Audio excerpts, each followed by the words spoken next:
ஒருத்தர் கூட கேட்க மாட்டாங்களா? அது உடம்புல இருந்து வெளியேறக்கூடிய கழிவு. அது ஆல்ரெடி உடம்புல பிரிஞ்சுதான் நம்ம சாப்பிடுற தண்ணி எல்லாத்துல இருந்து கழிவாதான் யூரியா தனியா பிரியுது. நமக்கு யூரியாவையே முழுசா உள்ள இறக்குனா மலக்குடல் சிறுகளோட வேலை என்னன்னு கேக்குறாங்க. இது கழிவை எப்படி முழுசா பிரிக்கும்? உடம்பு எதிர்கழிச்சிடாதா? இல்ல அது வந்து அதான் அதனாலதான் நம்ம என்ன சொல்றோம்னா காலையில் ஃபர்ஸ்ட் யூரின் ஃப்ரெஷ் யூரின் அதான் குடிக்கணுங்கிறோம். அதான் நாங்க கூட யூரின் தெரப்பியை டைரக்டா கொடுக்கறது. அதுல இருந்து காம்பனன்ட்ஸ் எடுக்கிறோம்.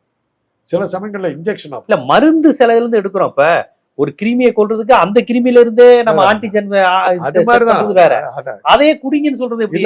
யூரின் தெரப்பின்னு ஒண்ணு இருந்தது அந்த காலத்துல. அதெல்லாம் இருந்தது, அதெல்லாம் விட்டுட்டோம் கால போக்குல. அதெல்லாம் தேவையில்லை. இவங்க இப்ப சொல்றாரு அர்ஜுன் சம்பத் நான் ரெகுலரா குடிப்பேன்னு பெருமையா சொல்றாரு. அதான் சொல்றேன், பின்னோக்கி போறாங்க பின்னோக்கி போறாங்க. இப்ப ஹெச் ராஜா சுட சுட குடிப்பாரா? அது தெரியாது, அவரை கேட்கணும். எத்தனை பிராமணர்களுக்கு காலையில யூரின் குடிக்கிறாங்கன்னு கேட்கணும். இல்ல யூரின்ல மாட்டு மூத்திரம், அது மாட்டு அதான் அவங்களாம் குடிப்பாங்க. ஏன்னா அவங்களாம்